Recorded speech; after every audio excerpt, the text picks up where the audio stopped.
Welcome to As I Live and Grieve, a podcast that tells the truth about how hard this is. We're glad you joined us today. We know how hard it is to lose someone you love and how well-intentioned friends and family try so hard to comfort us. We created this podcast to provide you with comfort, knowledge, and support. We are grief advocates, not professionals, not licensed therapists. We are you. Hi, everyone. Welcome back once again to As I Live and Grieve. See, the voice is getting a little bit better.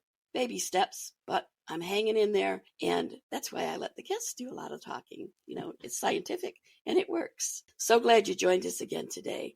I do want to ask you all a favor, though. If you're on Facebook, and I think most of you are, there's a page for As I Live and Grieve. If you would pop over to that page, it's been dormant for a while, but I really want to focus on this in the upcoming weeks and months, and I want it to be an active, interactive community. So if you would please pop on over and join the group As I Live and Grieve on Facebook. With me today is yet another great guest. I find them all. Well, actually, this one found me. Susie Taylor is with me today. Hi, Susie. Thanks so much for joining me. Hi, Kathy. Thank you so much for inviting me. I so appreciate it. Absolutely. This is my pleasure.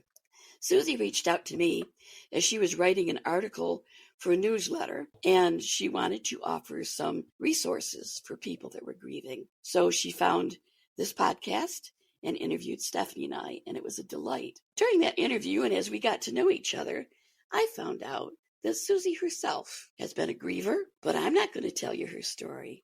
I'm going to let her tell you. Susie, the floor is yours. Tell us about Evan. Oh, well, thank you. I said before we started recording that I could talk about Evan all the time. And this is one of those opportunities where people aren't going to be a little uncomfortable because they always think they're going to make me cry. And, guess what? It really doesn't matter. I love talking about him. Well, Evan was my husband's and my oldest son. He was our into the frying pan indoctrination to parenthood. We tried to get pregnant for many years and decided that we were going to adopt. And then, what do you know? Lo and behold, God said, I have this special kid for you, and he's going to change your life. And boy, did he change our lives. That was for sure. My water broke with him at 19 weeks through the pregnancy. I was on bed rest until he was born at 26 weeks. He spent the first 5 months of his life in the hospital. He had a brain hemorrhage. He suffered from retinopathy of prematurity. He was on a ventilator for so long that he never really developed that suck-swallow instinct that babies develop. And so when we brought him home at 5 months old, he was blind, was fed through a G-tube. And at that point, we did not know what his physical disabilities were going to be. When he was 2, he had his first seizure.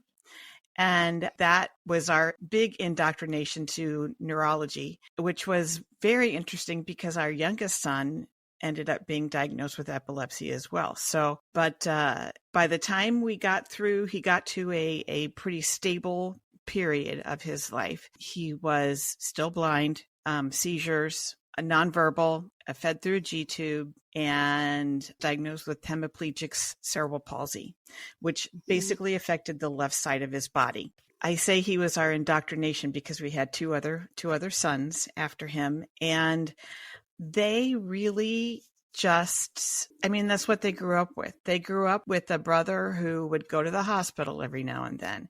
We would call the squad every now and then. They would sit in the emergency room with us for 4 hours. We had a whole bag of toys and books and things that they could do because we never knew when we were going to be off to the hospital. So that's what they grew up with, and they turned out to be pretty good men. And I thank Evan for that. He passed away in June of 2021, actually on my husband's and my 38th wedding anniversary.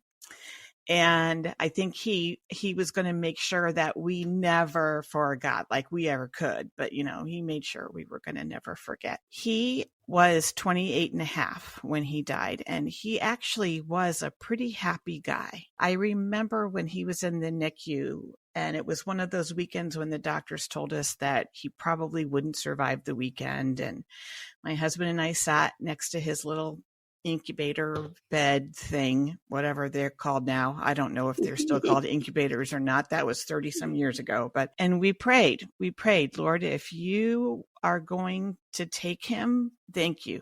Thank you for giving us him and putting him in our lives. But if you're going to leave him here, help him to be a happy boy. We just want him to be a happy boy. And he was. Oh, he had a laugh that could make anyone giggle. And he was rotten to the core. He was such a stinker. His younger brothers loved to play video games, and he would sit in his wheelchair and yell and yell. And they finally got to the point where whenever they started playing video games, they would just wheel him into his bedroom and close the door because they knew that he was going to be making all kinds of noise so that he could interrupt their game and get some sort of interaction from them. But typical sibling. Oh my gosh. But I said he was nonverbal. He did say mommy and daddy and no. What child does not know how to say no? The word no. Exactly. You could ask him, Evan, do you want to breathe today? And he'd say no. No. I remember one time we sent him to his adult day hab program with a jacket on. It was one of those spring days where it was cold in the morning, got warm throughout the day. And he came home wearing his same jacket and he was soaked with sweat. And we're like, why did you not take his jacket off? Well, we asked him if he wanted to take his jacket off and he said no. And I'm like, you cannot let him make those decisions for himself. No. Yeah, because you would ask him, do you want to breathe? And he would say no. So guess what? If it's too warm for you, it's too warm for him. So too warm for him. Yeah. So, and it was really kind of funny because when we planned our house, we only had 2 sons. When we moved in, we had 3. And so for a while, our youngest slept on the bottom bunk of the bed that Evan slept in. And then when he got too big and we needed a Hoyer lift, we had to take that bottom bunk off. And so our younger son went to go stay and slept in a trundle bed in his other brother's room. And we realized that he was sleeping most of the time on the couch. So that's when my husband and I moved to the basement. And we moved Evan into our room, and that meant Derek and Philip each had their own bedrooms, and all was right with the world. And then COVID hit, and the September of 2018, my mother moved in with us. And then in November of 2018, she was diagnosed with colon cancer. So I was primary caregiver for Evan and for my mother, and she passed away in January of 2020 before COVID came. And then COVID hit and he was in heaven because his dad was home all day. I was home all day. Everybody was there. I mean, everybody that he wanted to be there was at home and he was happy. Yep. So then in August of 2020, he started to have some symptoms that we just could not identify. We knew he was in pain somehow, but by the time we got to the point where we decided with the pediatric surgeon, because, everyone who's 28 years old deserves a pediatric surgeon. Sure. And he went through every test that they could figure out, sometimes 3 times. He was inpatient for a week to do those tests all over again. And the only thing that they could find was something that he had been living with since he was 6 or 7 years old. And that was he developed a hole in his diaphragm and his stomach herniated up into his chest cavity. That did not cause him any trouble. He did not exhibit any problems with it whatsoever. But after doing all these tests, that was the only thing that the surgeons could point to. And the reason we hadn't done anything to fix it was because we knew it was going to be a very, very difficult surgery. And Right. as it turned out, he was in the ICU for 5 weeks after his surgery, never woke up after the surgery, and passed away then on June 21st of 2021. Oh my goodness. My goodness. That was tough. That was tough. Yeah. So much of your story, honestly, Susie, I would say is tough, yet tempered with that toughness and the difficulties and the challenges. Our listeners can't see this, but you've had a smile on your face the entire time talking about Evan, even though you're talking about some of the most difficult things that we have to face as human beings, and certainly as parents as well. There is so much in your story that, and I'm betting everyone who's listening is thinking, oh my gosh, oh my gosh, oh my gosh. Yet at the same time, at the center of it all is this beautiful, beautiful young man. Yeah. Who not only brought such brightness to your life and the life of his family, but I'd be willing to bet almost everyone he came in contact with, that despite his challenges, his personal challenges, any pain he might be feeling or anything, he still brought smiles to people's faces. Absolutely. We would There's be at so it. much. I'm sorry. No, go ahead. We would be out at the grocery store, and someone who I did not know would come up to us and say, "Oh, Evan, how are you?" And I'd be like, "Who are you? And how do you know my son?" And they'd be like, "Oh, because he went to the Ohio State School for the Blind. Oh, I was at the School for the Blind last week, and he just struck me. He was just so happy and laughed, and he always had his hair color was." I mean, he was a ginger. And we swear that's what kept him alive, was that ginger hair color. And it was just so fun because he would recognize people's voices, and we could tell someone would come up and say, Evan, and he would respond to them because he'd recognize their voices. And we didn't know who they were. We had no idea who they were. But yeah, he had a big impact on a lot of people. Yeah, and your faith is also very, very strong in this story. I love the phrases you said in your prayer to God, that if you take him, thank you. If you don't, okay, and I just loved that entire sentiment, that you could have the strength of faith to say it's your choice and your decision, and whatever you decide, we'll be okay. We'll accept your decision. Yeah. There is so much grief in your story. There's the grief of not having that perfect child that we all think we're going to have in pregnancy. There's the grief of knowing what your other children were going through as well. Yet for them, this is normal because this is what they were born into and raised up with. You and your husband both pulled together and managed this. And yes, it was certainly an indoctrination to parenting, but not just parenting, to life in general, when you don't get what you thought you were going to get. Yeah. Yet you continue to put one foot in front of the other and move forward. And in that process, you can look back and smile about this traumatic-filled life that you experienced. You're just sparkling with these memories of Evan. I just love it. I just love it. Thank you. Now, I'm sure there were moments, despite it all, that you probably said, oh my God, did we make the right decision? Especially near the end with the surgery, because you knew all along this was going to be a very, very difficult, very intrusive surgery. Were you made aware of the risks? Oh, yeah. Okay. Oh, yeah. So they were very clear. We knew. They were very clear. Okay. And it's really unusual because my husband didn't grasp the severity of things until maybe a couple of weeks after the surgery. And it was weird because, I mean, we both were in the same meetings, and when he came out of the first surgery was supposed to be 4 hours long. It was 8 hours long. When he came out, they had moved his stomach down into his abdomen. There was not enough room, and they could not close his abdomen. And I think that as soon as I knew that, I knew this was really serious, that this was not going to be a normal ear tube adenoid surgery, removal surgery.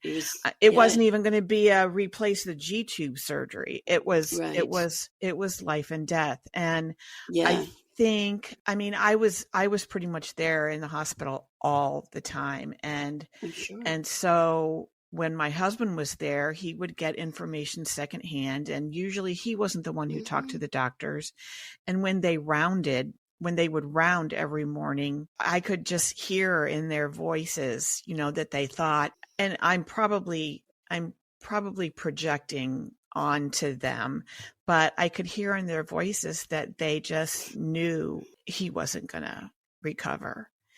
And at one point, I remember they were doing their rounds, and they asked me at the end, do you have anything you want to say to us? And I kind of looked at them all, and I'm like, I know you look at this young man, and you see someone who has had a terrible quality of life, that it's probably a blessing that he's going to pass, but he has a family who loves him, a lot of people who love him. Yeah. And you are going to learn something from this experience of dealing and treating him that's going to save some other kid in the future. And learn everything that you can while he's here and while he's available.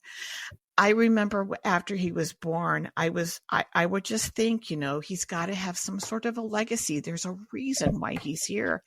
And then when I would hear about other kids born at 26 weeks, like 3 years ago, no problems, and I'm like, that's Evan's legacy. That's why he was here, so that those doctors 30 years ago could learn how to deal with these tiny babies. And I just told them, I'm like, learn what you can about what he's going through so that you can help some other young man in the future whose life you think was probably not worth living. And I'm here to tell you that he had a happy life. He was a happy guy, and we loved him, and we will miss him terribly. And I think every single one of those doctors came into the room later in the day to say thank you. Yeah, they had time to think about it. You used the word legacy, and I was thinking one of the questions that I was going to ask you coming up was, how you are building a legacy for Evan, but yet I love what you said. Evan's legacy is better. That his legacy, his intention, and what he has given the world is an active life learning experience for medical staff, that as they practiced on Evan, as they worked with Evan and tried to help him and save him and give him a better physical life, that was his legacy, was to be here for that reason, which makes Evan absolutely incredible. But I have to say, Susie, it makes you as a mom also incredible for being able to find that and attach that legacy to Evan. I just absolutely love that. I really do. And I know that will resonate with listeners as well. Now, I lost a baby, full-term baby, within 24 hours after he was born. And I didn't have at the time, or I couldn't find it, the strong faith that you had. And I also had a spouse who was not at all supportive of me. And, well, there's a whole long story after that that's not pertinent, but I don't remember ever finding any brightness with that experience at all. I have no smiles when I think of that. But then when I think, you didn't just is the wrong word, it trivializes it. You didn't lose an infant at birth or a day later. You bonded with, you loved, you cherished, you parented Evan. And through all of those challenges and all of the really, really tough times and all of the life and death situations, you still are so positive in this experience. You're incredible. You really are. Oh, Now, goodness. Oh, Kathy.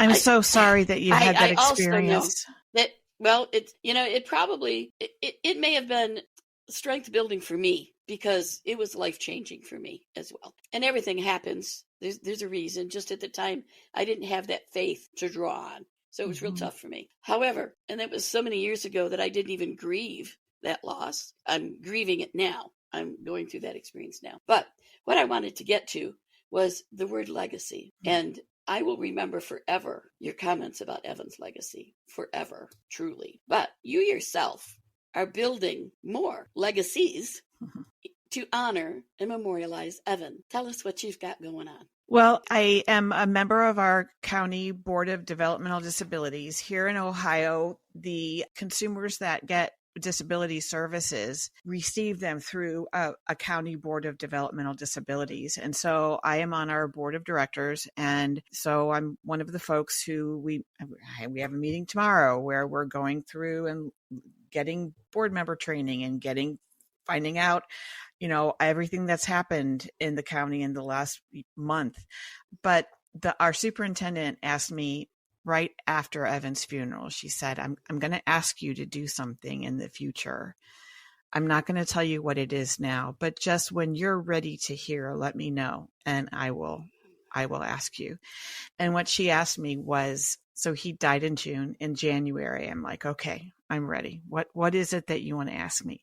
She's like, we don't pay much attention to our consumers who pass away.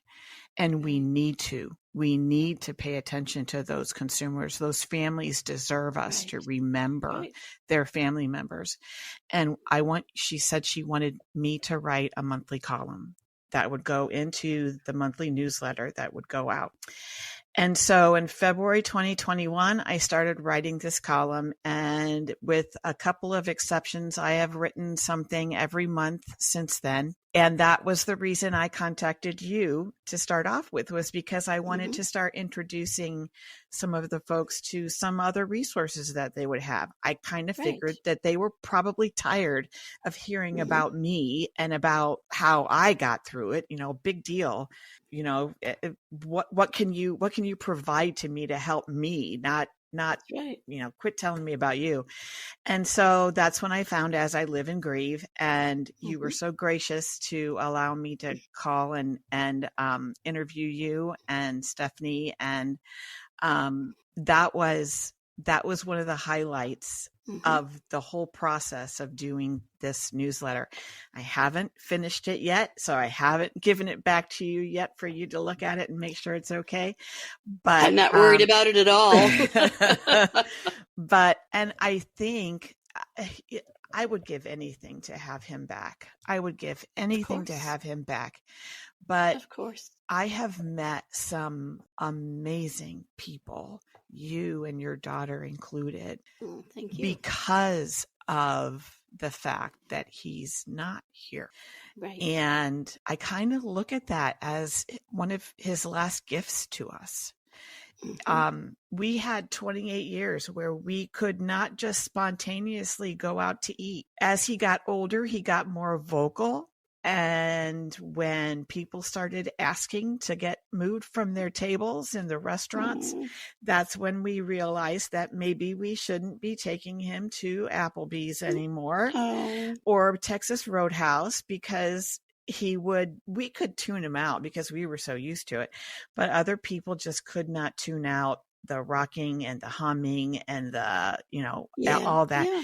And so we just couldn't just go out and do anything. Right. We figured out that we couldn't go to the movies because Evan would hear something that would tickle his funny bone, and then he would spend the rest of the movie trying to reproduce that sound so he could laugh. And then one of us would have to take him out and sit in the hallway while the other sat in the movie with the other two. And it just got to the point where my husband would take the other two boys to the movie and I would stay home with Evan. Right. And so just the fact that my husband can come home from work and say, let's go out to dinner, and we can go, that is a gift. Yes. And I remember sitting at my desk the week after his funeral thinking, what am I going to do now? What am I going to do now? Yeah. My best friend was his nurse who had been in my home pretty much every day for the last 15 years. Right. And now she's gone. Mm. What am I supposed to do? So I decided to go back to what I was doing when I got pregnant with him. And that was be a writer, help other businesses figure out how they can make their businesses grow. And that was, Evan is now allowing me to live a dream that I had 40 years ago when I first started writing. I hear him every day when I do something that I think is really cool. I can hear him say, yay, mommy, mommy, mommy, mommy. Or if I do something that probably was not the best thing in the world, and he'll just say, mommy. Like, Oh, no. And I'm like, I'm so sorry. But he is here with me every day. We hear his wind chime go off and I say, good morning, Evan. We hear the dogs bark and I can imagine hearing him laugh. We hear geese go over the house and it's like, hi, Evan. Love you too. Mm-hmm. And I've told so many people that when I die, I just know that I'm going to be standing in heaven talking to Jesus, and there's going to be this tall, redheaded, handsome man behind Jesus waving his hands saying, Mom, it's me. And oh my gosh. As much as I want that to happen like today, I know that that's probably not the best thing in the world to wish for, but I'm really looking forward to being reunited with him. Absolutely. Yeah. Absolutely. Yeah. Well, I have tears in my eyes. Oh, I'm sorry. No, don't apologize for that. Don't apologize for that. And like you say, you've met some of the most wonderful people. I feel exactly the same way with this podcast. We're fast approaching 170 episodes, and that means probably 160 people that I've met. And without exception, well, all right, there is maybe one, but without exception, even that one taught me something. I have been blessed beyond any definition in the people I've met, and they have helped me grow. They have helped me learn. They have helped me become the person I am at this very moment. Nice. And none of that would have happened had I not endured the losses I have endured. Yeah. So I will have a little bit of gratefulness in my heart for that loss. And it takes a while, I think, to get that perspective on grief and on grieving. But if and when you do, your life suddenly becomes more fulfilling. Yeah. And much richer. Oh, yeah. And much richer. Oh, yeah. So if Susie chooses, her contact information will be in the podcast notes, including a website where, should you know of someone that might need some help with work and some writing, you can reach her as well. Or if you just want to reach out to her and kind of empathize, kind of bond, kind of support, I know she'd appreciate that too. I want to tell everybody there's several quotes that have been adapted, but I think it started centuries ago probably with an African proverb that said, for as long as you speak their name, they will live forever. So whoever you have lost, I challenge every one of you at least once a day, to speak their name out loud. Yeah. Think about how you feel if you happen to meet somebody at the grocery store and you get talking. And I know for me, it's usually if I go to one of the vets meetings, because my husband was a Vietnam vet. And if I go to one of their meetings, I always go there if I need hugs, because there's over 100 of them and every one of them will hug me. And in that time, they always say, I miss Tommy, or gosh, I'd love to go have coffee with Tom. Every time I hear his name, I get a big smile on my face. He was my husband. He was also a really, really good friend. And this Saturday will be 6 years without him. Oh, Kathy. So I'll be going to those vets and getting all the hugs I can get. Yeah. Again, listeners, once a day, 10 times if you choose, once a day, speak their name. You'll remember them and they'll live for all the time. Yeah. Susie, is there anything special you'd like to say to everybody before we wrap up? I think mostly what I want to say is don't let anyone else tell you how you should grieve. Your grief is because you loved someone deeply. Absolutely. And that person isn't here anymore and you miss them. And, it's been 3 years for me, and there are still times when, just the other, I'm going to tell you how bad my laundry is, because we found a blanket that was one of Evan's blankets at the bottom of the Mount Vesuvius pile of laundry in my basement in front of the washing machine. And it was a surprise to me to find that my husband does the laundry. He brings it up. I fold everything, put it away. So I'm going through this basket and I find this blanket and I just cried. I just hugged it and cried. Of course. But that just reminded me how much I love him. And I still love him. I will love him forever. Absolutely. Yeah. Absolutely. So don't let other people tell you how you're supposed to grieve. You do it your way. You do you, boo. Amen to that. Amen to that. Yeah. Okay. Well, sadly, I have to say goodbye. I always hate this part because I always enjoy our conversations. And today has been no different. I'm going to have to wipe the tears from my eyes, but me too. They're good. They're good tears. They're good tears. Yeah. And I feel like now I'm part of your family. And I have memories of Evan in my head. So his name will be on my lips too. Oh, awesome. Wonderful. They truly will. Wonderful. Absolutely. Listeners, I hope you'll come back again for the next episode. I hope you've enjoyed today's episode. And through the tears, trust that Susie and I are smiling, thinking of Evan. Take care of yourselves and come back again to listen as we all continue to live in grief. Thank you so much for listening with us today. Do you have a topic that you'd like us to cover, or do you have a question from one of our episodes? Please email us at info@asiliveinGrieve.com and let us know. We hope you will find a moment to leave a review, send an email, and share with others. Join us next time as we continue to live and grieve together.